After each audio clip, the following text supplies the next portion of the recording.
Boa tarde, pessoal. Pessoal entrando. Boa tarde, boa tarde. Vamos se ajeitando, pegando uma água, um caderno, uma caneta, que já vamos começar já. Pessoal, acho que só é importante a gente falar. A gente está passando por uma estabilidade, todo mundo está acompanhando aqui em São Paulo, uma ventania. Estava conversando com o Luciano agora, nunca vista aqui em São Paulo, né, Lu? E pelo menos a gente não lembra de um vento tão forte. Tem muita gente sem energia, alguns sem internet, mas, bom, eu estou num lounge aqui do condomínio que eu moro, que aqui também está sem energia, só tem gerador aqui no lounge, o escritório está sem energia, mas, bom, estamos todo mundo aqui se desdobrando para fazer o webinar acontecer. Então, se falhar, se travar em algum momento, a gente vai tentando se organizar para que seja mais profissional e de melhor qualidade possível desenvolvido aí para vocês, tá bom? Vocês estão me ouvindo bem? O pessoal está falando que está sem som aqui no grupo. Vocês estão ouvindo bem? Todo mundo Eu estou ok? ouvindo bem. Eu não sei se poderia Eu. informar o ID da reunião. Gostaria de assistir. Estamos. Áudio ok? Legal, tô ouvindo bem também. Show, o pessoal Acho acho que que está é conseguindo ouvir agora no grupo, estão ouvindo acompanhando. perfeitamente. Acho que é pontual. O pessoal que está falando que está sem áudio, acho que é pontual. Show.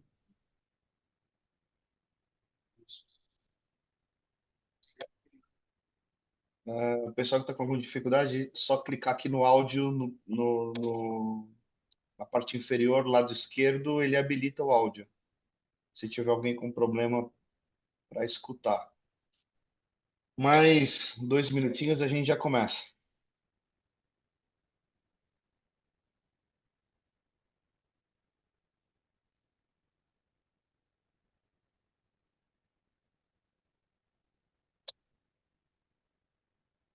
Ó, Felipe, no meio do caos climático, eu já convido aqui para quem está entrando aqui no nosso webinar, 125 pessoas, a lembrar talvez que a gente pode talvez fazer um próximo encontro falando da ameaça climática nos negócios, né? E você vê como a gente hoje, para estar nesse webinar, a gente ficou muito tenso por conta do vento. Então imagina um produtor de vinho, a tensão que não tem um ano inteiro, nos negócios, não só na comunicação, na viagem, na produção. Então, assim, toda a nossa cadeia de vinhos está claramente ameaçada pela questão das mudanças climáticas. Eu acho que esse é um tema muito interessante para a gente trazer num webinar no. Acho perfeito, cara. Eu já tive hospedado em vinhedos que passaram por geada e a gente tem que sair na madrugada para ajudar a proteger o vinhedo. Uns acendem fogueira, outros molham o vinhedo, não é? O Luciano vive isso no cotidiano e chega a ser desesperador para gente que não vive o cotidiano do vinhedo. Tá hospedado e você sair de madrugada para ajudar as pessoas ali a combater uma geada. Foi uma experiência para mim muito, muito intensa de viver o que os produtores passam no dia a dia, né, Luciano? Acho que vocês vivem isso E é muito legal entender, diariamente. eu acho que é muito legal também entender que essa ameaça climática não está só ligada na produção, está no consumo, no que vai ser consumido, na cadeia de distribuição, no PDV e, cara, num call normal, num webinar, a gente está tenso porque está ventando demais. Então é uma loucura, né? Pois é. Bom, boa tarde, vamos falar daqui a pouco, né? Então é isso mesmo, é a agonia, né, que está no nosso cotidiano, algumas coisas previsíveis, acho que os sistemas de previsibilidade estão evoluindo também, mas tem coisas que não tem muito o que fazer e é como a Karine falou, afeta um 360 de impacto. Cadeias para trás, cadeias para frente, processos produtivos, clientes, deslocamentos, turismo afugenta, assusta, né? As pessoas se assustam de repente de sair das suas casas. É, só para rapidinho uma história, eu estava conversando com um cara que trabalha, tem uma história no mercado de tendas. essas tendas que você usa para eventos e tal, não sei o quê. A lógica de tendas está mudando completamente, porque os caras não aguentam mais ter prejuízo de tendas destruídas com eventos. Então, a lógica de aluguel, a lógica da venda, a lógica do seguro. Então, é uma mudança em subsetores que você nem imagina.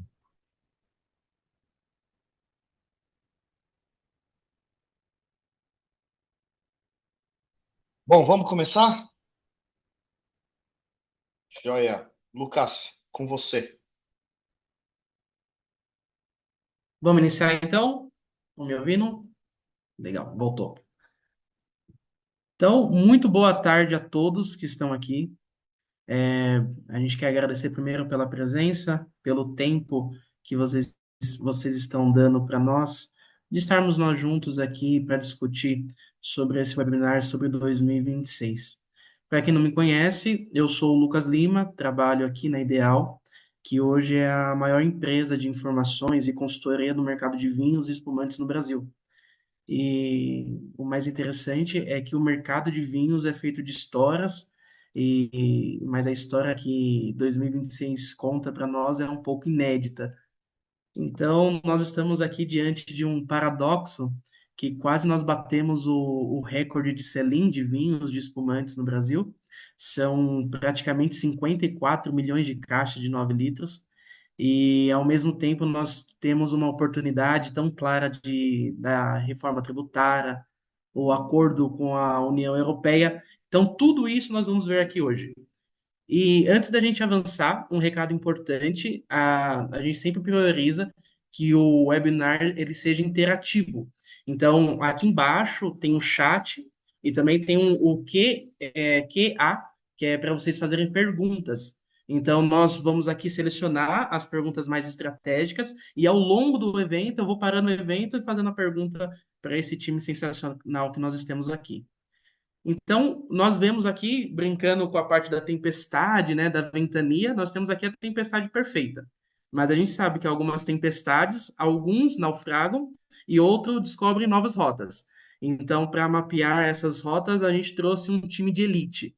Nós estamos aqui com o Luciano Lopreto, diretor do Grupo Góis, que simboliza a potência e a reinvenção do vinho brasileiro. Do outro lado, nós temos a Karine Vilela, a head da Bacalhoa, com a visão macro de quem opera entre continentes e entende o jogo da importação. E o centro dessa estratégia, nós temos o nosso CEO, o Felipe Galtarossa, com a missão de traduzir o complexo acionável e guiar nossos passos para 2026. Então, a partir de agora, nós vamos separar um pouco o ruído para o sinal. E agora a mesa é do Felipe. Fica à vontade. Sejam bem-vindos a todos. Obrigado, Lucas. Bom, obrigado, Luciano. Obrigado, Karene, por aceitar o convite de dividir comigo esse painel mais uma vez. Não é a primeira vez com a Karene, também não é a primeira vez com o Luciano que a gente divide esse debate falando de mercado, mas é sempre, para mim, um grande orgulho e prazer vocês aceitarem e participarem como profissionais e o quanto vocês são importantes e influentes para o setor, mas também como meus amigos e eu posso dizer aqui, quando eu mostro com a Karen, quando eu mostro com o Luciano, tantas coisas boas acontecem e não só aqui para Ideal, mas eu aprendo e a gente entende um pouco do cenário atual e consegue projetar o mercado futuro e é isso que eu queria trazer para vocês. Eu estava conversando ontem com o Luciano, Karine e todos que estão nos ouvindo. O vinho, o vinho para nós sempre trouxe tantas coisas boas para minha vida pessoal, vida profissional. Eu nasci no vinho profissionalmente, trabalho mais de 20 anos com vinho. Comecei lá na Expand, minha história foi dentro do mercado, construir minha família dentro do mercado e quando a gente pensou em desenvolver esse webinar, a gente convive com tantos importadores, produtores no mundo todo, mas um tanto de empresas novas que surgiram e se cadastraram para participar, para mim foi um espanto. Empresas que estão entrando no setor e entraram no setor depois da pandemia, do boom da pandemia, e que buscam esse tipo de informação, essa profissionalização, esse conhecimento não só de dados, não só de informação, mas de insights, de conteúdo que a gente traz aqui falando da realidade, da situação em que o mercado brasileiro vive e como que a gente pode projetar, obviamente, esse mercado no futuro. Então, queria começar primeiro agradecendo a vocês, a todos que se inscreveram. Nós estamos batendo quase 500 inscritos, 470 e lá vai fumaça, mais de 300 empresas diferentes. E quem sabe não está virando aqui um produto contínuo também da Ideal, entendendo a necessidade e o quanto as pessoas procuram esse tipo de informação, esse tipo de debate. Bom, obrigado por tudo. Nós definimos 10 temas, mas antes disso, Lu, queria que você falasse um pouquinho da vinícola, dos projetos que vocês estão passando, depois a Karine fala dos projetos dela também e a gente dá sequência no evento. Se você me permite, eu gostaria que a Karine falasse primeiro. Ladies first, please. Obrigada, Luciano, sempre um gentleman. Bom, sou a Karine Vilela, para quem não me conhece, estou sempre aí muito ligada no mercado de vinho, sou presidente da Câmara Portuguesa de São Paulo, minha conexão com Portugal é muito grande. Hoje, trabalhando numa vinícola portuguesa, a Bacalhoa, terceira marca de 2024 aqui no mercado brasileiro de importação. Mas, além disso, eu importei vinhos por muitos anos, mais de 15 anos aqui no Brasil, várias origens, e sou também uma estudante de vinhos, além de ser uma educadora, né? Eu acho que quem educa é uma eterna estudante. Então, sou uma educadora na The Wine School, dou aula da WSET, sou uma estudante do programa Master of Wine na Inglaterra, e sempre aqui muito feliz em poder dividir o que eu vejo no mundo com as pessoas aqui no Brasil e poder aprender junto, porque é essa interação que a gente aprende e leva o nosso mercado para frente. Então, Felipe, muito obrigado pelo convite, obrigado aí pelo esse espaço para eu poder não só aprender com o Luciano, com você, mas também dividir um pouquinho do meu conhecimento. Luciano. Valeu, Karine. Boa tarde a todos. Bem-vindos. Prazer ter tanta gente bacana aqui com a gente. Parabéns, Felipe, pela iniciativa. Obrigado pelo convite. Um baita privilégio. Somos aqui porta-vozes. Além do vinho, de tudo de gostoso que ele tem, ele também é recheado de gente muito boa, muito competente, muito inteligente. Então, é um privilégio estar aqui representando e, ao mesmo tempo, dando voz a tantas coisas bacanas que a gente discute e ouve.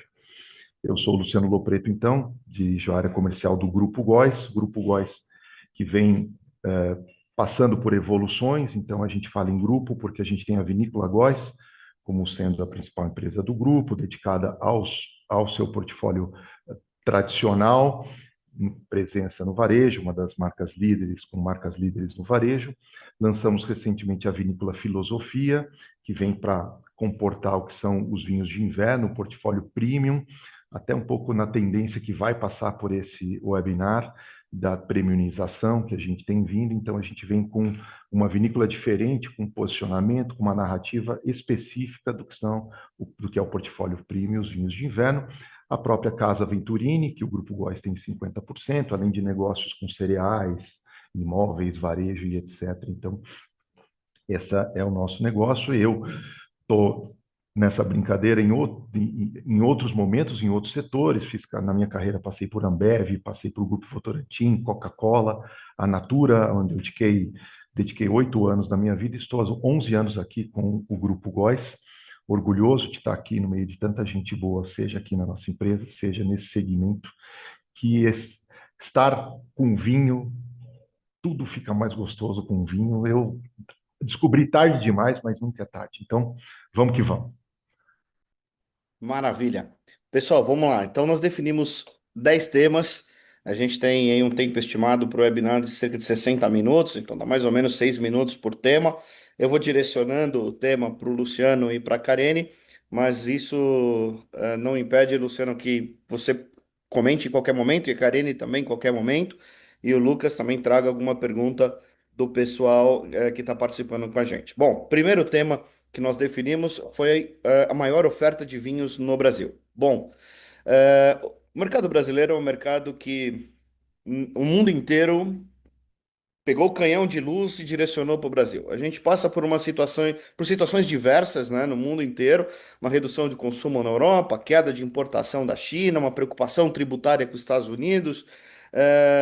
Isso tudo refletiu, obviamente, na necessidade de buscar novos mercados. O mercado brasileiro é um mercado que tem um consumo per capita baixo, um potencial que é indiscutível, mas o mundo inteiro está buscando e ofertar seus produtos para o Brasil.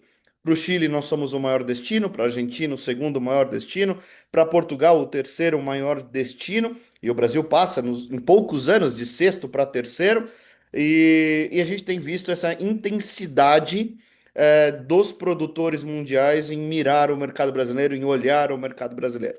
Muitos desses produtores olham para os dados de sell-in, ou seja, olham para os dados de exportação dos seus países para o mercado brasileiro, pouco entendem a realidade do mercado, ou seja, a situação econômica, a situação do sellout, se nós estamos consumindo, se não estamos consumindo, como que está se comportando o mercado brasileiro diante desse cenário de uma pressão de oferta.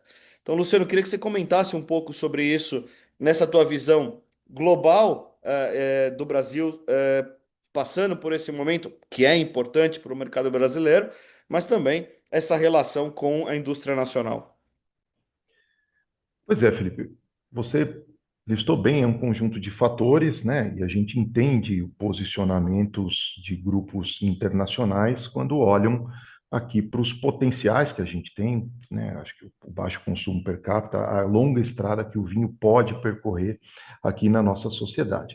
Mas é um movimento que há que se ter algum tipo de cautela, que é um pouco do que a gente não está vendo, né? A bola da vez para todo mundo, então um excesso de oferta que vai trazendo as suas consequências de acúmulos de estoques, de guerras de preço, de uma ampliação das ofertas de valor, ampliação do perfil de produtos que possam estar atendendo a essa demanda, a vida vai ficar mais competitiva, vai ficar mais difícil para cada um dos atuantes dentro desse segmento.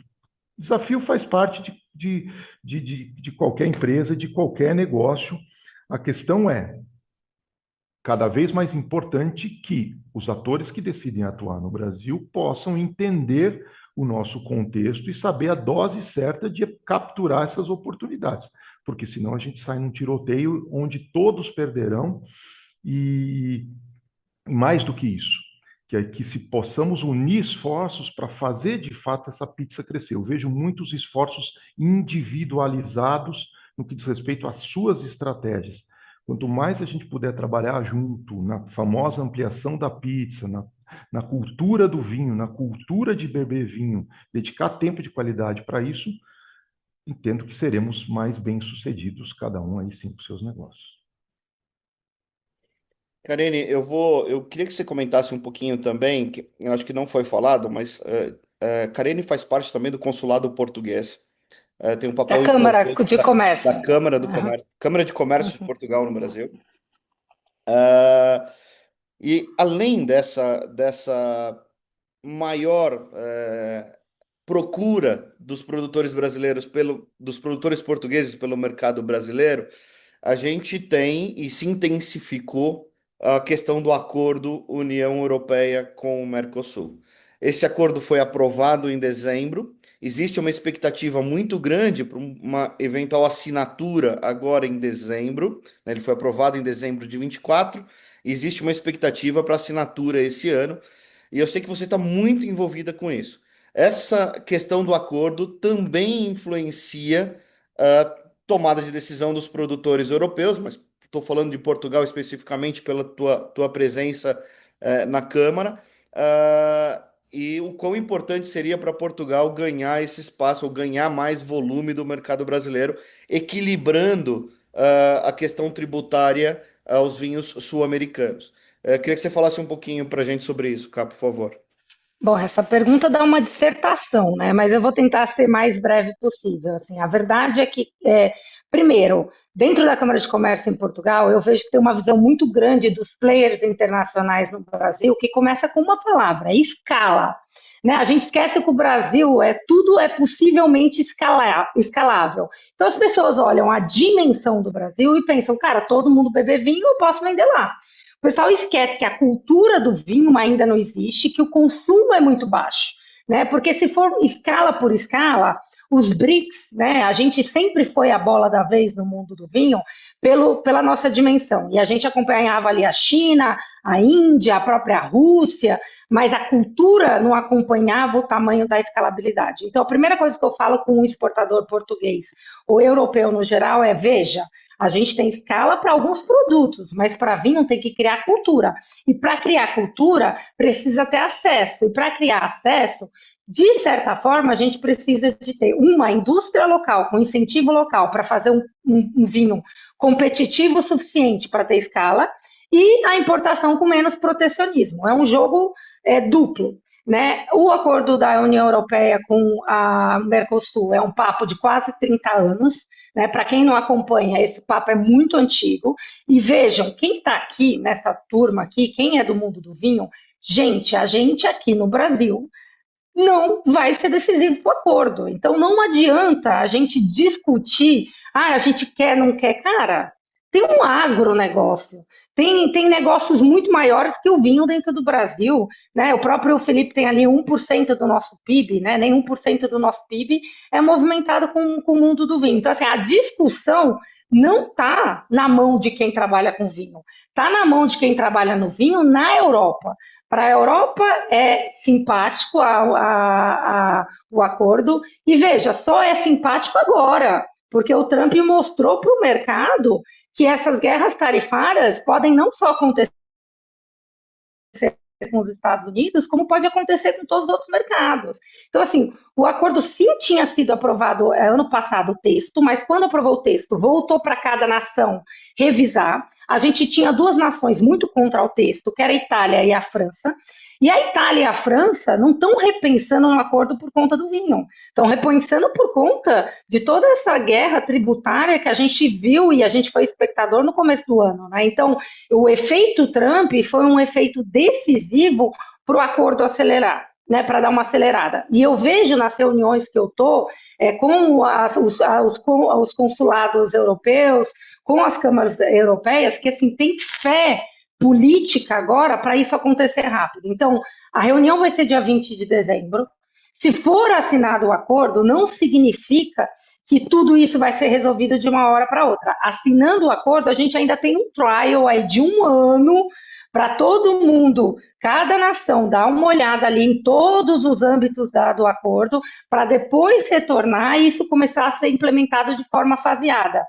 Tem alguns segmentos que não tem fase nenhuma, assinou, andou, mas o mundo do vinho, a gente tem de 10 a 15 anos para fazer um acordo completo. Então, assim, veja, não vai mudar de um dia para a noite. E para encerrar um pouco esse assunto do acordo, é importante entender que eu sou uma pessoa extremamente a favor de proteger uma indústria local.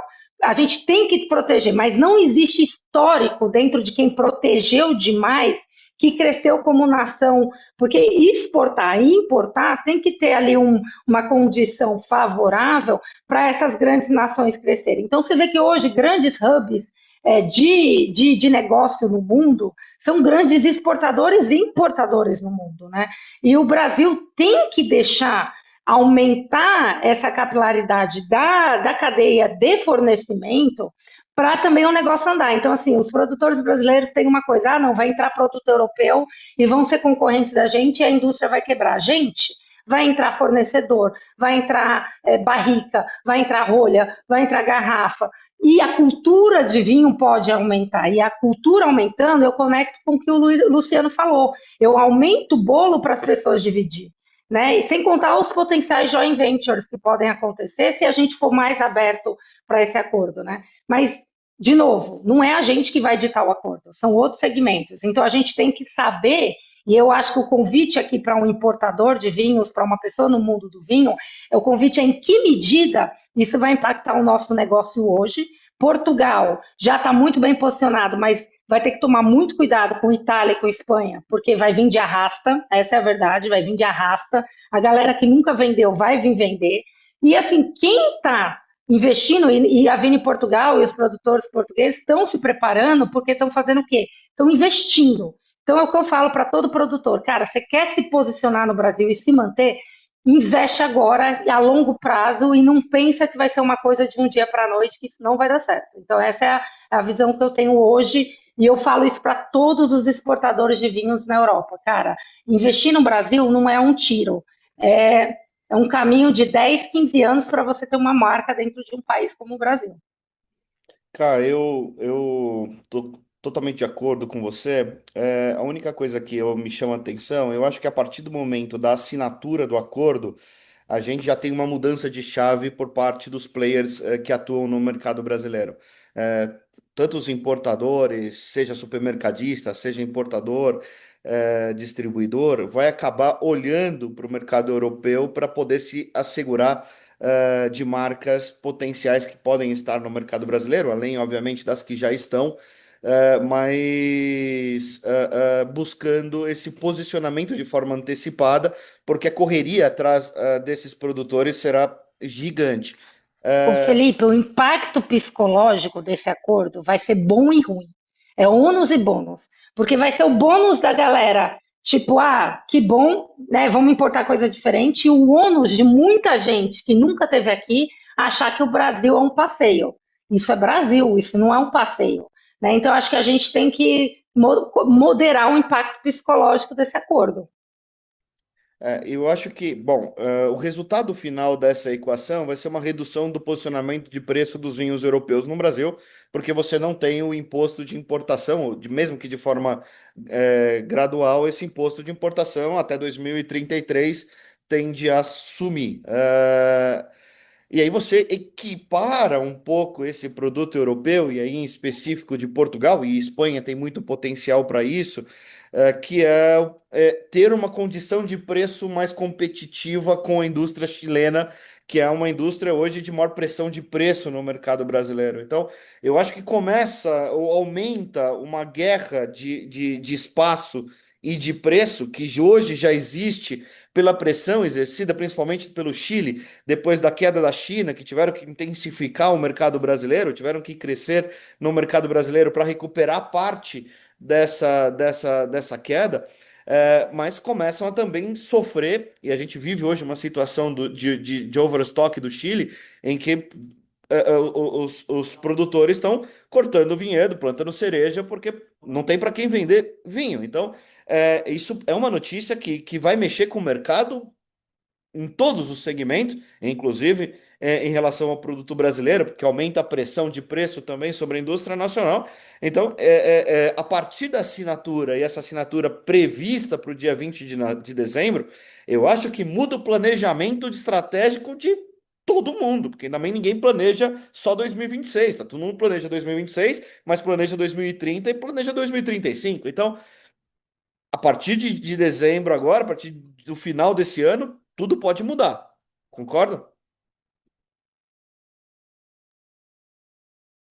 Luciano quer comentar? Eu não sei, viu, Felipe? Eu acho que a fase que eu planejava 5 anos ficou no passado, assim. Hoje, eu, como exportadora de vinhos no mundo, eu consigo planejar dois na força do ódio, né? Eu consigo planejar um com muita. Esse ano eu vou falar, entreguei meu ano, estou feliz, entreguei 25. Mas se eu tivesse planejado 26 em 24, não sei se eu entregaria, não, tá? Então, eu não sei dizer mais se eu consigo entregar 15 anos, mas concordo contigo plenamente que o efeito psicológico do acordo vai ser a mesma coisa que está acontecendo a nossa questão tributária, né? Nossa reforma tributária. Tem um efeito que faz a gente se precaver e ver os movimentos onde a gente vai investir, com certeza. Tem uma pergunta muito interessante aqui do Márcio, para o Luciano e também para a Karine. Ele falou assim: a ProWine iniciou o trabalho que o Luciano acabou de falar, da união em prol de juntos fazer o mercado crescer e fortalecer a cultura do vinho junto aos consumidores.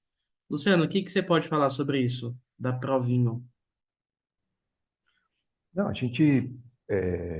o trabalho muito bacana, a gente tem algumas iniciativas, mas, de novo, nós somos um setor, né? E, e ainda acredito que as iniciativas precisam ser mais contundentes como setor para que a gente juntos mexa a bússola, né? A gente está falando aqui, eh, a nossa, o nosso tamanho enquanto mercado, ele é pequenininho. Então, a gente sem um efeito conjunto e com energia indicada para essa questão da base, né, da base de consumo, do aumento da pizza, nós vamos ficar aqui brigando por migalha e a coisa não vai andar. Muito bem-vindo essa iniciativa da Provinho e outras iniciativas que merecem ser louvadas, mas assim, eu estou falando de uma coisa mais ampla, uma coisa que envolva importadores, que envolva produtores daqui, produtores de fora, de todas as regiões, varejo, né? Entes do varejo que entendam que isso seja uma oportunidade, enfim, uma força-tarefa multissetorial que vai dar esse protagonismo. Fazendo um gancho com o assunto anterior, já que foi colocado, e acho que aqui eu tenho um pouco o papel do que é o mercado nacional, eu acho que a gente tá atento com tudo que vai acontecer, com todos os desdobramentos do que isso vai acontecer, até porque a chance de às vezes escapar alguma coisa que possa ser danosa e definitiva sempre existe, então não dá para ficar alheio a tudo isso. Mas o olhar de todos nós também é o olhar de quais são as oportunidades que vão surgir nisso, como sairemos mais forte de tudo isso, como o consumo cresce a partir disso, e penso muito parecido com a Karine. A gente tem um conjuntão de tantas outras variáveis que vão estar no jogo, né? Reforma tributária, né? Ano mais quente, mais frio, vento pra caramba. Nós estamos falando de confiança de consumidor, eleição, Copa do Mundo, bet, que o brasileiro está se afundando em dívida de tanto que aposta em bet. Então, assim, nós somos aqui aquele povão, aquele empresário que já está acostumado com uma diversidade, que já está acostumado com condições de contorno que mudam no famoso se vira nos 30 do Faustão. Então, vem mais uma aí para a gente tirar de letra e tomara capturar tudo que tenha de melhor e trabalhar naquilo. Agora, né, em contextos difíceis, você precisa planejar mais, pensar mais, arregaçar mais a manga e trabalhar mais.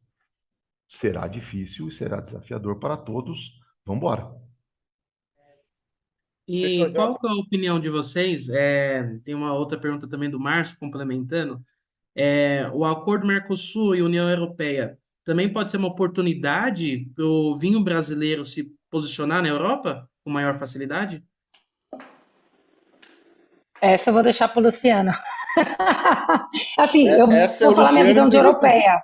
Eu vou falar minha visão europeia, assim, frequentando o mercado inglês e os mercados europeus, cada mercado europeu produtor consome basicamente o próprio vinho que produz. A Inglaterra, que é um dos maiores importadores de vinho na Europa, não está na União Europeia, né? Então, assim, e o Brexit complicou muito, né? Então, assim, eu acho que eu realmente acho isso talvez uma oportunidade para nicho, mas a verdade é que se eu fosse apostar, eu apostaria ou no nicho ou na Ásia. Não sei se eu apostaria na Europa. Luciano, por favor, me corrija se eu estiver errado. Ô Lu, só deixa eu É, complementar um ponto que a tá. Karine colocou e se você concorda. Eu acho que a gente tem um produto que é muito a cara do brasileiro, que é o espumante nacional.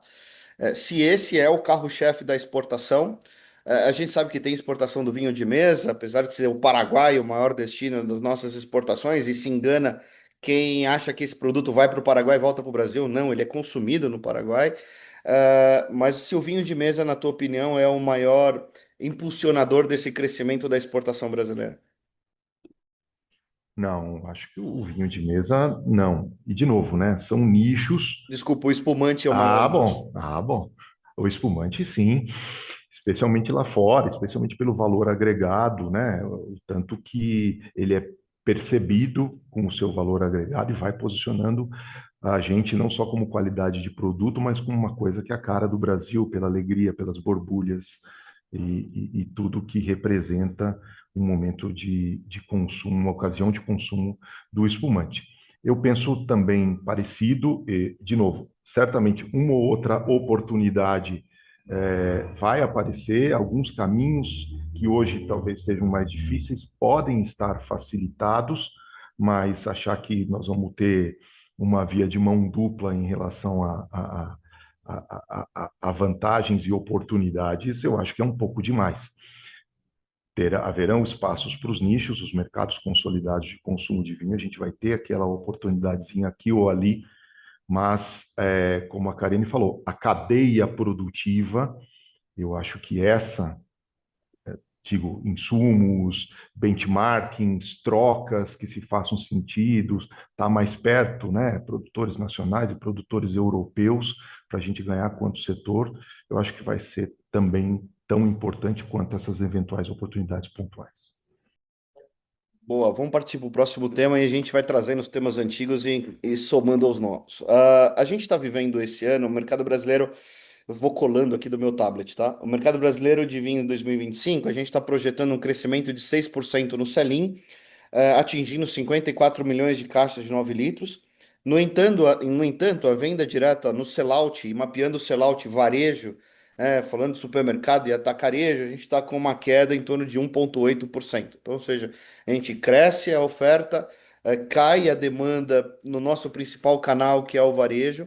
A gente sabe que existe uma premiumização, uma venda maior de vinhos de valor agregado mais alto, e aí tem toda uma influência econômica que incide sobre esse potencial consumidor, mas certo é que a gente tem um volume de estoque na cadeia distributiva que vem aumentando ao longo dos últimos 3 anos, a gente vem mapeando isso.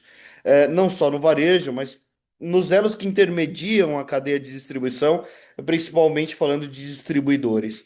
Ah, essa pressão de estoque associada a uma pressão de preço, quando essa pressão de preço deveria aumentar a demanda, porque se você promociona, se você potencializa a condição de venda por um excesso de oferta, baixa preço, a tendência é você aumentar a demanda, mas aí você tem economia jogando o contrário, porque você diminui o poder de compra com a inflação alta, você tem um problema de crédito com a taxa de juros tão elevada, e hoje é uma super quarta, a gente deve ter resultado da taxa de juros nos Estados Unidos, aqui no Brasil, vai movimentar câmbio, movimenta tanta coisa.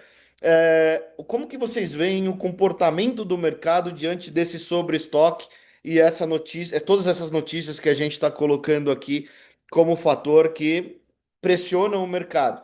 Acho que a resposta para todas elas a gente vem de aumentar a pizza. Isso é indiscutível.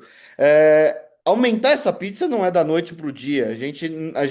Nós somos um país diferente dos europeus, diferente dos sul-americanos, que não tem a cultura da taça de vinho todo dia, de beber vinho todo dia, de sentar na mesa e almoçar com uma garrafa de vinho. Isso vem mudando ao longo do tempo. O mercado é um mercado novo que passa por toda essa transformação e que necessita dessa transformação. Agora, essa pressão de oferta e que gera esse estoque gera pressão de preço, e junto da pressão de preço, baixa rentabilidade, tem sido, nas minhas reuniões com os clientes que a gente atua diretamente, o ponto-chave do plano estratégico para os próximos anos. Como que eu consigo, diante de todo esse cenário, até adverso, de economia, de sobreestoque, conseguir manter a minha rentabilidade e sustentar o meu negócio? Ufa! Quem, quem tiver a fórmula mágica, por favor. Não, mas é claro, de novo, situações adversas que fazem a gente ter que pensar de um jeito diferente, né? Não, a pressão está existindo, né?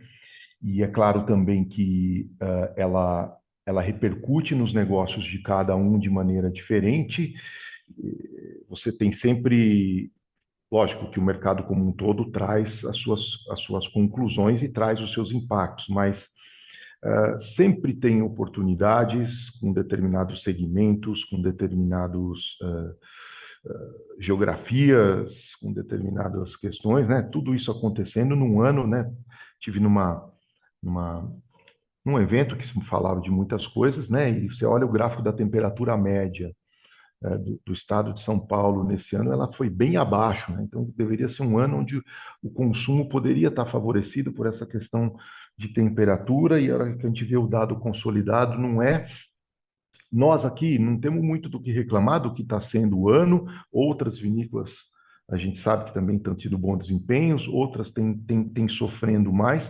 Eu acho que não tem muito segredo. É tentar achar os caminhos onde cada um vai encontrar o seu filãozinho de ouro.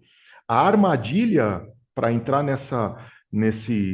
nessa espiral, né, nesse círculo vicioso de sacrificar o negócio, ela é perigosa. Ou seja, eu embarco nisso, eu vendo cada vez mais o almoço para pagar a janta. Se eu embarco nessa questão de mergulhar, responder a preço sem fazer muita conta e sem medir muitas consequências, vai ser difícil eu aguentar por muito tempo num contexto de juro alto, num contexto inflacionário, num contexto da confiança do consumidor que estabilizou, pelo menos, que dá sinais de recuperação, mas ela continua baixa, né? Confusão em todo lado, incerteza política, incerteza econômica, Trump cada semana fazendo tudo isso mexe com o empresário, mexe com o consumidor, mexe com um monte de coisa. Mais do que nunca é pensar o que eu posso fazer num subsegmento, o que eu posso fazer com o meu portfólio, como anda as lições de casas internas, eficiências internas, eficiência de portfólio, eficiência de processos produtivos, eficiências logísticas, eficiências de importação, que é uma resposta meio padrão, mas né, eu sempre lembro do que o primeiro chefe falava para mim, né? Que é a velha história do 30-40-30. Em contextos adversos, 30% dos negócios vão bem, 70% vai mal. Em contextos favoráveis, 70% vai bem e 30% vai mal. Ou seja, independente do contexto, tem o 30% que sempre vai bem e tem o 30% que sempre vai mal, por conta das suas potencialidades e da sua lição de casa bem feita. Acho que o nosso desafio, o desafio de cada negócio, é não ficar nesse 40% que fica para lá e para cá. Se for um dos 30 piores, já morre, e está sempre nessa pilha saudável dos 30%, que, a despeito de qualquer contexto, faz com que seus negócios vão bem. Lu, você acha que pode ter consolidações do mercado nesse movimento? Tudo mostra que sim. Quando a gente olha para outros segmentos, outros setores que passam por condições específicas, a questão da consolidação é algo possível. Num contexto de juro alto, é mais difícil, porque o investimento tem que ser cada vez mais bem pensado. Por outro lado, infelizmente, né, o nível de agonia empresarial pode aumentar em alguns casos, o que faz disso oportunidades para consolidação em todos os lados. Eu entendo que a gente vai ver alguma coisa assim nesse sentido. Ô, Ká, eu sei que você vai comentar, mas quero já te fazer uma pergunta também sobre isso e aproveito e depois você comenta e já responde. Para a gente aumentar consumo, demanda maior investimento. Eu acho que todo mundo concorda com isso. E a União Europeia tá mudando ou está aumentando o investimento no Brasil. A gente tem visto aí o plano estratégico das associações europeias falando de Brasil e aumentando o investimento, colocando o Brasil realmente como mercado foco. É, Isso traz um aumento da pressão sobre o market país, a construção do market país, e intensifica a oferta. Mas, de novo, isso está relacionado à condição econômica. Óbvio que a economia precisa melhorar para a gente ter esse crescimento do volume. E claro que isso não é uma regra para o mercado todo, porque vinho de valor agregado tá indo super bem, está crescendo, e a gente está vendo, discutiu até no grupo que a gente tem, você acompanhou crescimento de Toscana, crescimento de Chablis, crescimento de Bordeaux, crescimento de Borgonha, regiões que têm um valor agregado de marca muito importante e também um valor agregado maior de venda. Você acha que esse investimento externo, e aí acaba pressionando também o Brasil para um investimento interno, pode aumentar o consumo per capita no Brasil? Isso pode ajudar? Resposta sim, com certeza. Todo dinheiro paga a conta, né? Mas antes disso, até antes de responder essa pergunta, comentando primeiro a pergunta de 1 milhão, que claramente eu não tenho a resposta, mas eu tenho uma sugestão, e eu acho que a sugestão passa exatamente pelo que está acontecendo agora. Eu acho que para a gente equalizar sell-in com sell-out, precisa ter uma educação muito clara do trade brasileiro. Né? Eu acho que, assim, cara, eu ainda sento com clientes grandes no mundo que falam, ah, tem um boom de vinho no mundo. No Brasil, as pessoas estão bebendo muito vinho. As pessoas não param de beber vinho no Brasil. Eu falo, cara, mas que mundo você vive? Que Brasil é esse que eu não tô? né? Eu acho que os números, por exemplo, que a Ideal entrega todo mês para os importadores, e não estou querendo fazer aqui propaganda, mas já fazendo propaganda aqui do trabalho da Ideal, os números não mentem. E eu acho que a gente é muito no acho, né? Eu acabei de falar, eu acho que a gente é. A gente estuda, mas eu acho que aumentou isso, eu acho que aumentou aquilo. O número, né? Então, assim, se a gente vê o consumo, não está aumentando de forma absurda, né? Tirando a bolha da pandemia, isso não está aumentando, né? Então, a gente está falando de 50 importadores na época que eu comecei a trabalhar com vinho, para ativos 1.300, né? Ativos a cada 2 anos, 600 e poucos nesse ano, mais ou menos, né? O Felipe deve ter um número melhor que eu. Cara, a gente está falando assim de um aumento de importadores, de pessoas que não entendem onde estão vendendo vinho, para quem estão vendendo vinho, comprando coisa errada. Gente que vem com ideias mirabolantes, né? De vou vender um vinho. O estoque também passa por isso. Esse aumento de estoque dentro do mercado brasileiro passa por compras mal feitas. Né? Profissionais do mercado de vinho que não estudam para saber o que o consumidor brasileiro compra. Eu adoro tal vinho, mas vende no Brasil? Vai vender? Tem consumidor para isso? Se eu pudesse vender só o que eu gosto, eu não estaria nem aqui discutindo, né? Como provavelmente você saberia que eu já teria outro emprego. Então, eu acho que passa pela educação do trade, que é uma imaturidade que o nosso mercado ainda tem, né? De cara, o que meu consumidor compra? Né? E eu vejo, assim, hoje eu discuto com grandes players no mercado a gente sabe que o mercado de vinhos no Brasil é Pareto. 20 players compram 80% do mercado. Esses 20 players, quando você senta para conversar com eles, eles sabem o que os clientes compram, eles sabem o que os clientes querem consumir, eles sabem o que o cliente quer pagar. Né? Então, eu acho que a minha visão de como você consegue equalizar essa grande briga de selim é o trade discutir com o exportador de frente. Olha só, você quer me mandar aqui 2 containers, mas eu não tenho capacidade de vender 2, eu tenho capacidade de vender 1. Né? E se impor nisso, ensinar o exportador também, né? Porque é aquela coisa, você compra 2 containers, fica sentado nesse container 3 anos, você vai fazer o quê com isso? Né? Então, eu acho que a educação do trade em comprar, em vender, também vai ser a grande sacada em a gente ter uma conta comercial equalizada. E respondendo a tua pergunta de preço, de investimento, sim, a União Europeia nunca preparou um investimento tão alto para o Brasil para comida e vinhos, como ele está preparando para o ano que vem. Vai ter muito plano de incentivo do governo para o Brasil. Eu mesmo faço investimento no Brasil, metade impulsionada pelo governo português, pela OCM, mas veja, tem uma burocracia muito grande de você explicar onde foi esse dinheiro, não adianta pegar dinheiro sem justificar, a justificativa é trabalhosa, é onerosa, depende de um trade educado e também depende da nossa capacidade de implementar esse dinheiro. Não adianta a gente pegar o dinheiro e colocar uma vez num cliente e não saber justificar para depois perder totalmente o investimento. Eu vejo isso acontecer todo ano. Eu passo para um cliente, o cliente não sabe justificar, o cliente não vai ter mais esse investimento. Então, eu acho que isso é muito importante também para a gente entender. Quer investimento do governo? Sou capaz de justificar? Se não sou, é melhor não pegar o investimento para a gente não criar ali uma bolha e uma má imagem, que eu acho que o Brasil precisa sim se preocupar com a imagem que ela tem global. E eu fico muito triste quando eu vou em mercados, em feiras externas e falo, cara, eu não quero vender para o Brasil, porque o Brasil é muito atrapalhado, é muito complicado. Eu falo, não, o Brasil não é muito complicado. Tem muita gente boa comprando e vendendo vinho. Talvez você não falou com a pessoa certa. Então, acho que esse é o nosso papel no trade, de nos educar, nos ensinar entre nós e a gente passar essa imagem muito boa para fora. Tá, eu vou aproveitar que você levantou a bola e eu vou aproveitar e cortar. O Lucas vai falar um pouquinho rápido de um produto nosso chamado Ideal 360, aproveitar que você fez o merchan.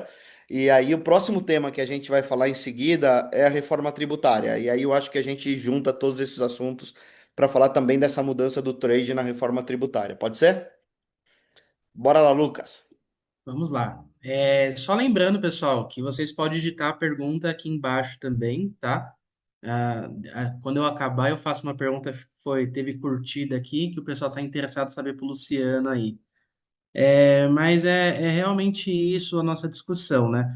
E o papel do Ideal 360 é isso, é justamente trazer esses números reais para o mercado, monitorando o varejo, o comportamento do shopper, e está sendo cada dia mais claro que o mercado brasileiro está sendo redesenhado.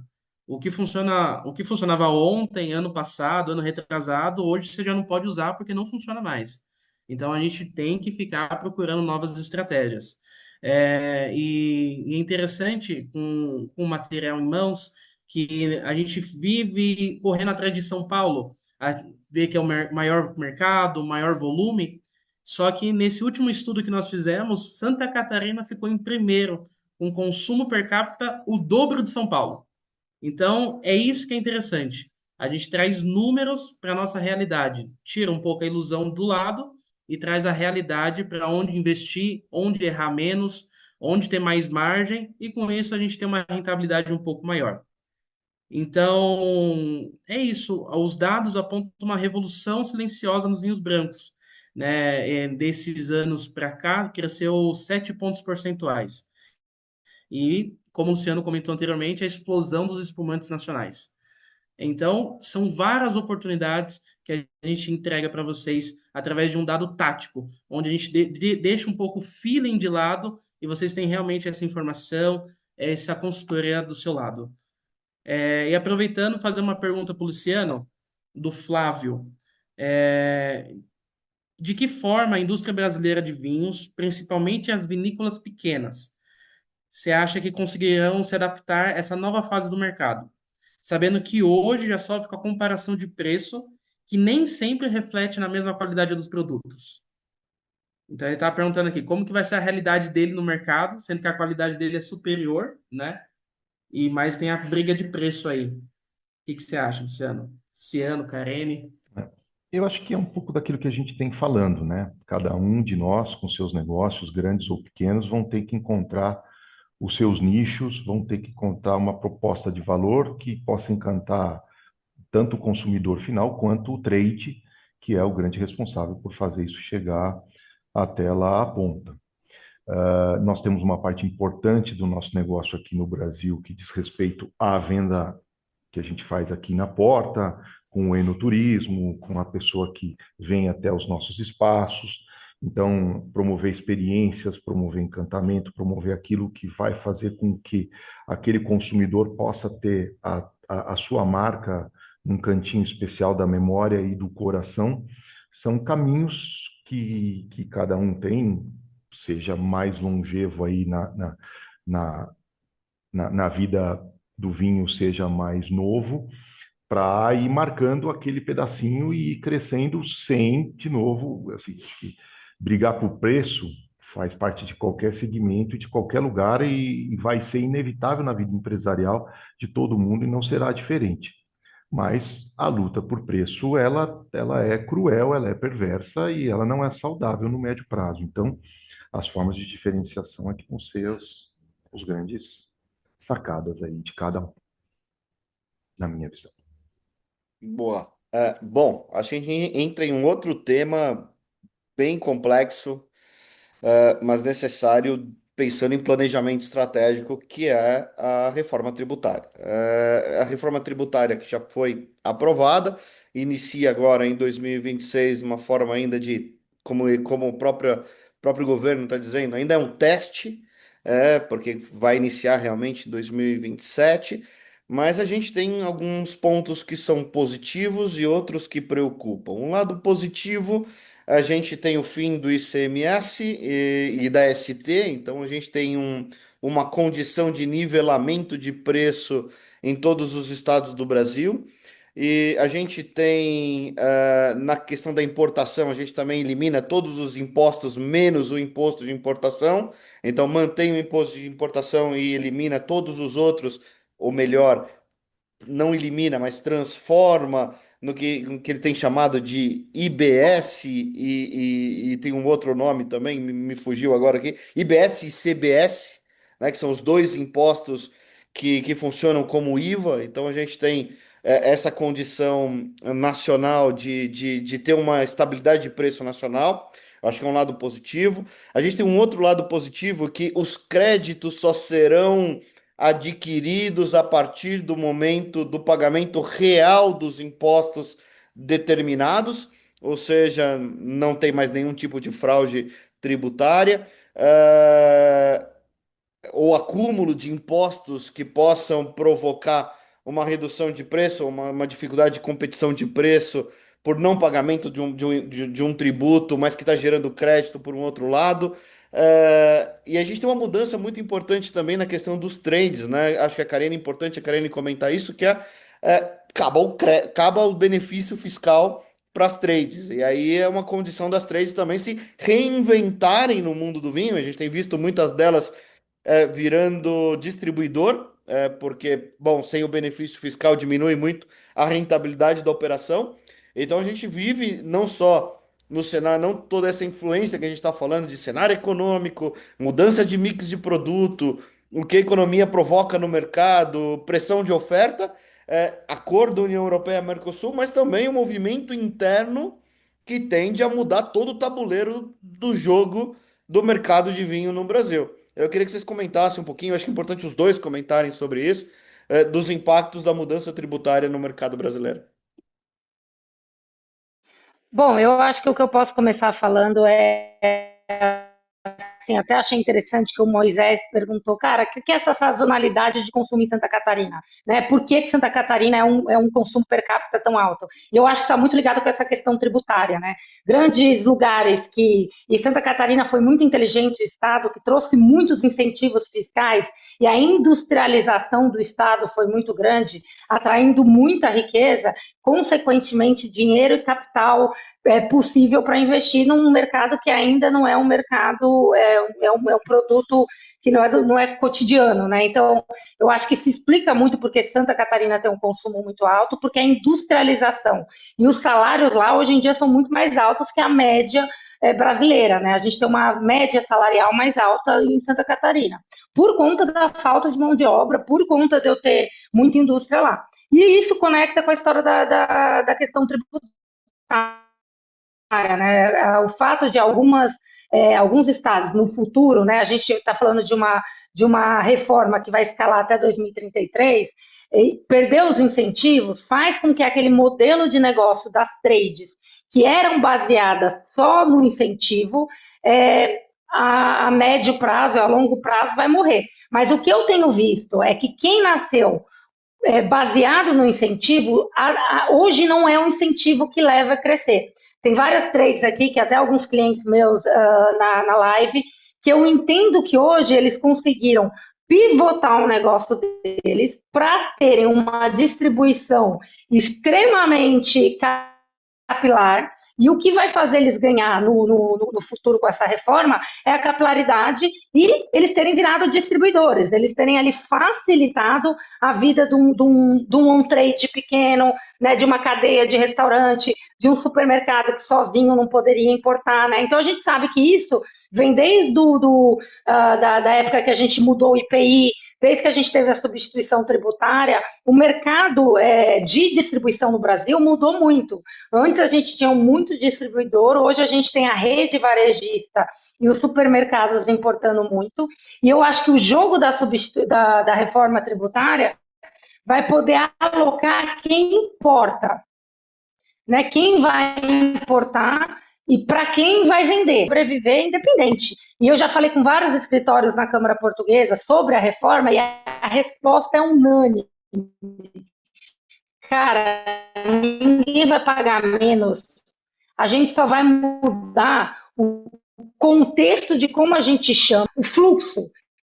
Isso não vai mudar a carga. A carga é a carga. Isso no vinho, se for passar um imposto seletivo para o vinho, a gente ainda vai ter uma carga maior. Então, acho que isso que é importante a gente entender, essa agenda neoproibicionista e talvez esse imposto seletivo que pode ser um problema para a nossa indústria no total, né?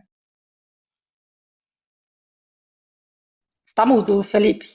Antes da resposta do Luciano, só respondendo o Felipe Prigol, que perguntou em relação a se já entra em vigor em 2026. Em 2026 entra de forma simbólica, com o pagamento mínimo desses dois impostos que eu coloquei aqui para vocês. Está previsto para 2027 a transição total dessa carga tributária. Eu acho que a grande dúvida, e a Karine bem colocou, é que não se sabe ainda com exatidão qual será a carga tributária incidente sobre o vinho. E menos de talvez um ano para a gente fazer a transição completa, a gente não sabe o quanto realmente esse produto vai precificar. A gente, por mais que faça realmente um planejamento estratégico a longo prazo, cara, a gente não consegue nem saber que preço a gente vai posicionar o vinho o ano que vem.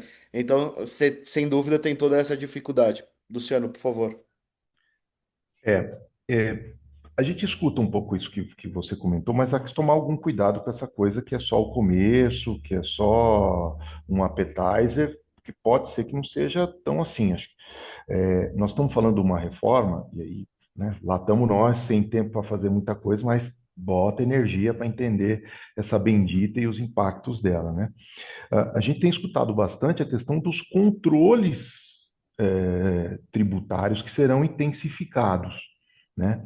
E isso meio que tem lá o CBS e o IBS com alíquotas pequenininhas, mas os controles e as obrigações fiscais, a Começa questão agora. da escrita fiscal começa agora.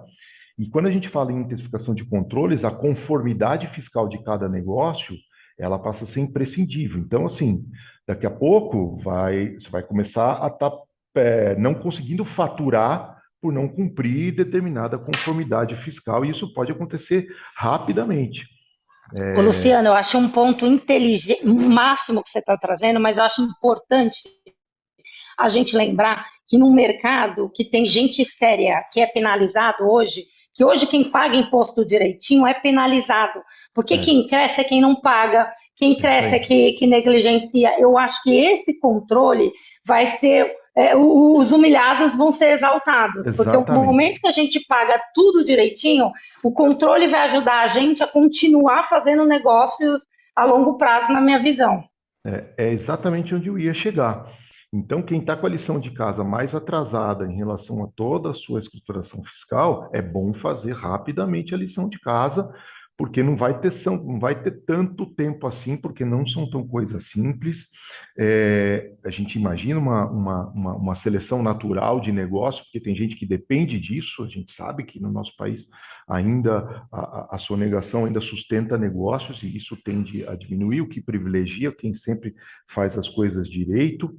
É, um pouco do que o Felipe falou, né, do um reembaralhamento da malha logística, quando você fala em centros produtivos, em centros de distribuição, que de uma hora para outra podem perder a sua lógica, que até então fazia sentido.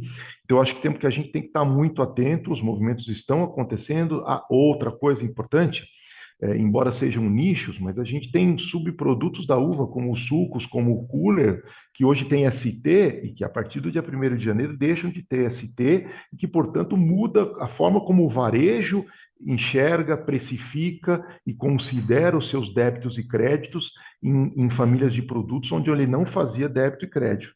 Então, é verdade que ele tem uma progressão, é verdade que não vamos ter tempo para adequar, mas fazer a lição de casa é imprescindível. A gente tem olhado para isso com muito carinho, tem bastante gente fazendo lição de casa. E está vendo aí que está pipocando de notícia de empresa torrando caixa para pagar dividendo e para escapar da tributação que o dividendo vai passar a ser. Então, na linha do que a gente falava, da necessidade das otimizações, da necessidade de cuidar do caixa, de cuidar da eficiência dos negócios, tá com a reforminha aí na ponta dos cascos, na ponta da língua, tem que estar na agenda de todo mundo e quem não fizer isso vai ter bastante problema. Dentro dessa linha, pessoal, já seguindo para o próximo tema, a gente pode ter uma mudança importante na distribuição da venda de vinho nos estados no Brasil. Minas Gerais hoje é o estado com talvez a maior tributação, né? Você tem uma ST gigantesca para Minas Gerais e ainda assim tem um consumo per capita acima de 3 litros per capita, acima da média nacional. Então, esse é um estado que pode ser beneficiado com essa equalização de uma tributação nacional, e pode elevar ainda mais a participação do Sudeste como maior região distribuidora de vinhos no Brasil. Por um outro lado, a gente acho importante já inserir aqui no contexto, a gente tem o Nordeste do Brasil, que é o terceiro maior consumo do Brasil, né? Primeiro é Sudeste, depois Sul, depois é Nordeste, com um crescimento de 2 dígitos em vinhos brancos, em espumantes, e com um crescimento bastante importante também, com produção local e evoluindo muito nesse sentido. Como que vocês veem essa questão da distribuição do vinho? E aí acho que é importante também agregar o fato de que a gente tem um país em tamanho continental, que você tem culturas diferentes em diferentes lugares, e que tem uma influência grande sobre essa questão do que é consumido e como é consumido. O vinho no Nordeste tem um consumo per capita de 1 litro per capita. Eu estou falando de 1 litro per capita, incluindo vinho de mesa, vinho fino, espumante, importado. O potencial de crescimento do Nordeste acho que também é indiscutível. Então, como que essa reforma tributária, essa equalização de preço e todas as tendências que a gente colocou aqui, vai colocar até o final desse webinar, pode influenciar na divisão da distribuição por estado no Brasil? Bom, vamos lá. Eu acho que você tem uma visão, né? Eu acho que essa questão do consumo, da distribuição de vinho sempre teve em poucos importadores baseados em São Paulo e Rio de Janeiro que jogavam para o resto do país. Mas a gente nunca teve uma logística capaz de fazer isso. Um player em São Paulo vendendo um Amapá, né? Não é tão simples, né? Tanto que eu acho que a mudança da ST fez com que nós, importadores da época, olhasse para o mercado e falasse, cara, está na hora de abrir importação direta em outros estados, porque com a ST começou a barrar e o negócio começou a ser insustentável. Foi aí que eu acho que os supermercados começaram a importar. Eu lembro que lá atrás, supermercado era uma fatia minúscula de importação de vinhos no Brasil, e hoje o Felipe deve estar com esse número mais afiado, mas deve estar mais de 20%, né, Felipe?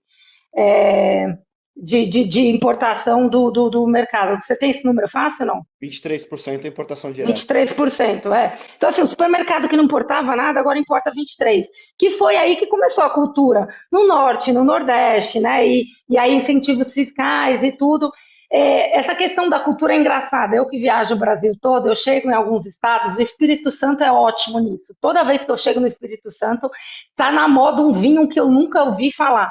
E todo mundo olha e fala, Karine, mas você não sabe o que é tal coisa, né? Tipo, a onda do Memórias, a onda do Calicanto, né? O Espírito Santo tem a própria moda que não conecta aqui. Você vai para Manaus, tem outra moda, você vai para Recife, é outra moda. E eu acho que isso está ligado com a pessoa que está disponível para desbravar o mercado. E eu acho, porque assim, cara, eu vejo Maceió, por exemplo, que eu agora acabei de voltar lá. Tem 3, 4 players que têm o portfólio deles que dominam o mercado. Ponto, acabou. Aquilo que vem de lá.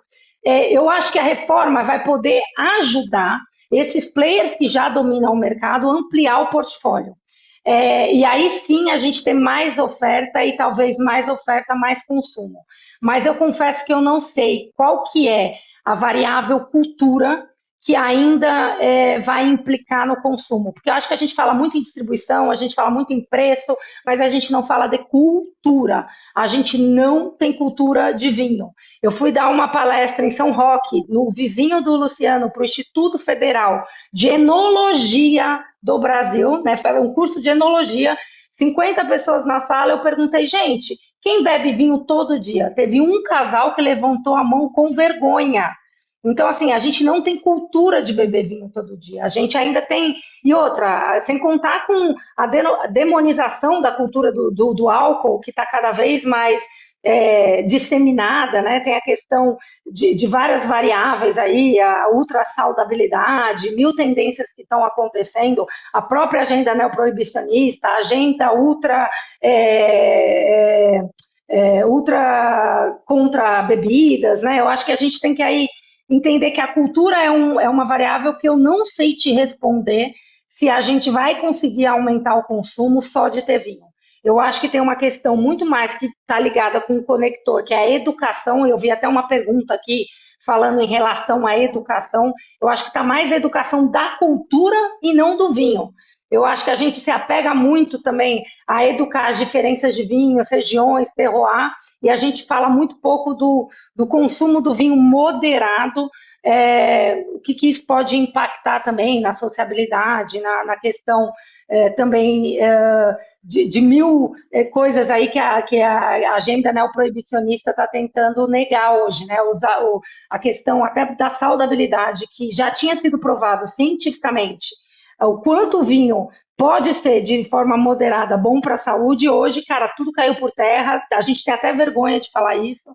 Eu até dou aqui umas trupicadas para falar disso, porque eu tenho medo de atrair aqui muita agenda neoproibicionista em relação a isso. Então, acho que não sei te dizer se a distribuição ou a reforma vai mudar isso. Eu acho que mudaria a cultura, talvez mudaria.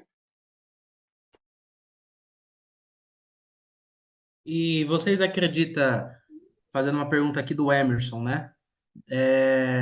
A distribuição nacional e a pulverização do consumo de espumantes e de vinho.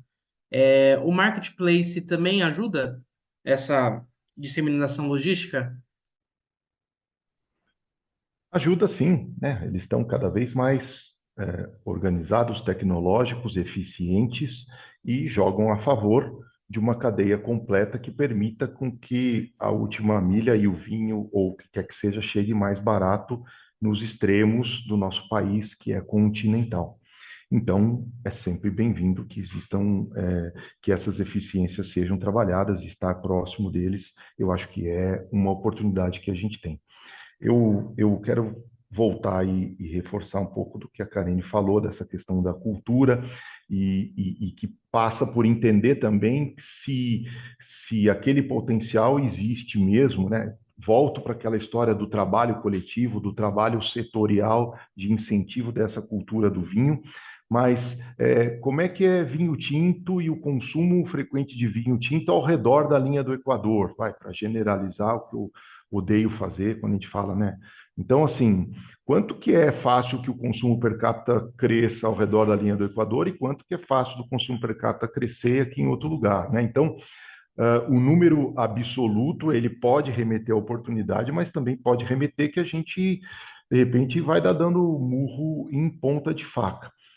Acho que a questão da reforma tributária, vamos precisar olhar com ela com carinho, porque hoje você tem, né, fluxos de 7% interestaduais, quando você fala de sair daqui para ir para esses estados. Então, quando a gente fala em equalização, numa dessa pode até ser que fique pior do ponto de vista de carga tributária, pelo menos em algum elo da cadeia, essas remessas para estados do Centro-Oeste, do Norte e do Nordeste. Então, é trabalhar a cultura e aquela história que no nosso setor a gente tem N exemplos, né, da importância de um bom player bem instalado, cuidando daquela geografia, dando o carinho que aquela geografia precisa e exige, e o quanto que isso é capaz de mexer uma bússola de bom desempenho de uma determinada marca num determinado local. Então, tudo isso vai ser chave para que a gente possa capturar potenciais que, de repente, estejam aí praticamente virgens. Luciano, aproveitando, tem uma pessoa que está nomeado como Samsung, eu imagino que seja o telefone, não seja o nome da pessoa, mas não está o nome dela aqui, falando sobre uma ação que entidades estão fazendo para reclassificar o vinho como alimento. A gente sabe que em alguns países do mundo o vinho é considerado alimento. No caso do Brasil, existe sim um pedido para que isso entre em votação. A gente sabe da dificuldade que é a aprovação disso dentro do nosso plenário político, dentro da situação política. A gente tem uma série de pessoas que defendem uma redução de consumo de álcool e acaba colocando o vinho junto desse mesmo balaio de produtos alcoólicos. E a gente sabe o quanto é difícil uma aprovação como essa, mas sem dúvida seria um grande benefício para o nosso mercado que o vinho fosse classificado como alimento, como é em outros países, mas a gente sabe da dificuldade. Queria que você comentasse um pouquinho respondendo a pergunta dessa pessoa que infelizmente não tem o nome aqui para a gente dar os créditos. Tá? Eu acho que esse também é é um bom exemplo de como o trabalho conjunto em prol de uma causa que vai beneficiar todos possa ser relevante, a despeito da dificuldade que exista realmente para que isso se transforme em realidade, mas esse é um trabalho que tem envolvido diferentes vinícolas, diferentes entidades do mundo do vinho, de diferentes estados, envolvendo diferentes frentes parlamentares gaúchas, frentes parlamentares paulistas e outras que existam, trabalhos em Brasília nesse sentido. Então, corroborando aquilo que a gente está falando, que quando todo mundo junta a força, né? Quando todo mundo põe a sua moedinha no porquinho, o porquinho fica grande e ele passa a ser capaz de fazer coisas que cada um com a sua moedinha talvez não conseguisse fazer. A gente, né, torce, apoia, tomara que isso vire realidade, mas acho que muito mais do que algum detalhe que eu também talvez não seja tão, não tenha tantos detalhes para dizer do que está acontecendo, em que pé está isso. Eu sei que tem bastante gente colocando energia nisso, né? O Vibra, Daniel Panizzi e toda essa turma, as câmaras setoriais. Tomara, que a gente está precisando, né? Vamos pensar no lado cheio do copo. Imagine isso virando realidade, o tanto que os caminhos se facilitam para a gente crescer, nacionais, importados, e fazer essa pizza aumentar. Mas, de novo, Eu, é eu trabalhar sem queria até depender disso. comentar, eu queria até comentar sobre isso. Eu acho que o Luciano tem uma visão muito parecida com a minha, de que, cara, vamos fazer o nosso. Empresário brasileiro tem um caminho de, cara, vamos fazer o nosso porque o resto não é garantido, né? A gente tem essa ambição no Brasil de bora trabalhar, porque se isso não for acontecer. Mas é importante lembrar que recentemente teve um chamamento público no Senado. Foi até quem trouxe, né? Foi o senador do Rio Grande do Sul, Luiz Carlos Renzi, eu acho, se eu não me engano. E, cara, esse chamamento público era para todas as pessoas da área setorial comentar, votar, entrar ali com gov.br. Eu fiz, assim, umas 10 stories sobre isso. Quando eu ia ver, tinha 200 pessoas que tinham entrado no chamamento. Então, assim, cara, um setor tão grande, tão linear como o nosso, a gente não se organizar setorialmente para fazer barulho num chamamento desse, eu coloco a culpa na gente também. A culpa é nossa. A culpa como setor de não ser ouvido, de não fazer barulho, de não trazer o assunto, porque, cara, isso aí ficou meses do chamamento público, teve 500 pessoas que comentou. Lógico, teve algumas pessoas, tenho certeza que tem algumas pessoas aqui que divulgaram, comentaram, mas a gente deveria ter feito barulho nesse momento. Né? Então, enquanto como categoria setorial a gente não faz barulho, o negócio não anda. Né? Eu acho que isso também traz um caminho para a gente como setor, e eu acho que esse tipo de iniciativa, mais uma vez, Felipe, é uma forma da gente ter aí quase 200 pessoas numa sala, né, trazendo uma discussão saudável em relação a isso. Né? A Raquel Salgado, que é a advogada da BFBA, está colocando aqui que dois países que têm são dois países, eu sei que eu acho que Espanha com certeza e no outro não estou lembrado. Raquel, se você puder, coloca aqui para gente. Que tem o vinho como alimento, e ela disse que está havendo um grande movimento do setor, com várias entidades envolvidas, para que uma PL seja aprovada. Já teve duas audiências públicas na Câmara dos Deputados que foram muito bem aceitas, e o setor está envolvido e está mexendo com isso. A Raquel é advogada, mas é presidente executiva também da BFBA. Ah, eu A vou. BFB é a antiga aba, tá, Felipe? A Era a BBA, aba. exatamente. É a Que era a BBA. antiga BBA, que agora é BFBA. Eu sempre falo a BBA e eu não consigo mudar para BFBA. Ainda tenho essa dificuldade, mas BFBA.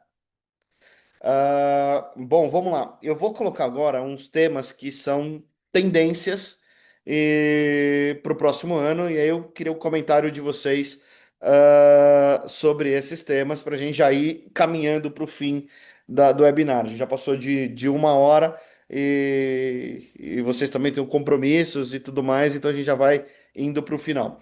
Ah, primeiro dado que aí eu trago como tendência e a gente vai fazendo esse bate-bola rápido. Mulheres como principal shopper da categoria. Eu sei que a Karine queria falar um pouquinho sobre esse tema em específico. A gente tem 57% dos consumidores de vinho no Brasil são mulheres, ou melhor, dos compradores, dos shoppers de vinho são mulheres. Cá, queria que eu sei que você tem um dado também para trazer sobre isso. Eu acho que isso é global, tá? A Índia cresce o consumo com as mulheres milênios. A Coreia, 50% do consumo de vinho na Coreia são mulheres, né? As mulheres cada vez mais têm um protagonismo nesse mundo do vinho, na compra e na influência. A gente está falando 57% na compra, mas muitas influenciam a compra também. Então, a gente está falando de um mercado que é muito decidido pelas mulheres e pouco comunicado para elas. E é engraçado que o mundo do vinho ainda se comunica muito com o homem e pouco com as mulheres. Ainda tem muito.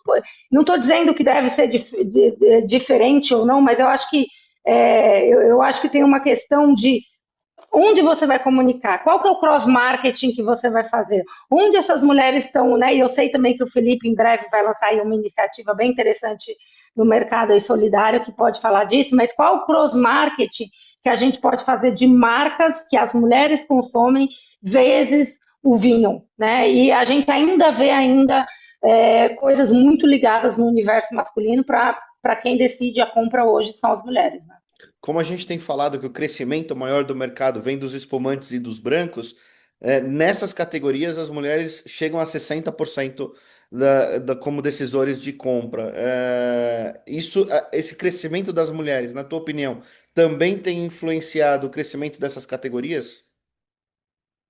Eu não sei o que vem antes, o ovo ou a galinha, tá? Mas eu vou ser bem sincera, Felipe. Eu acho que homens também bebem vinho branco. Eu acho que a gente ainda, e muito, e eu cada vez mais que eu converso com homens que já estão numa jornada do vinho há muito tempo, falo, cara. E aí teve até uma pergunta que acho que uma pessoa confundiu aqui atrás, achou que o Luciano estava falando do clima pode influenciar o preço, mas a verdade é que o que o Luciano queria dizer lá na fala dele é que o clima pode influenciar o consumo.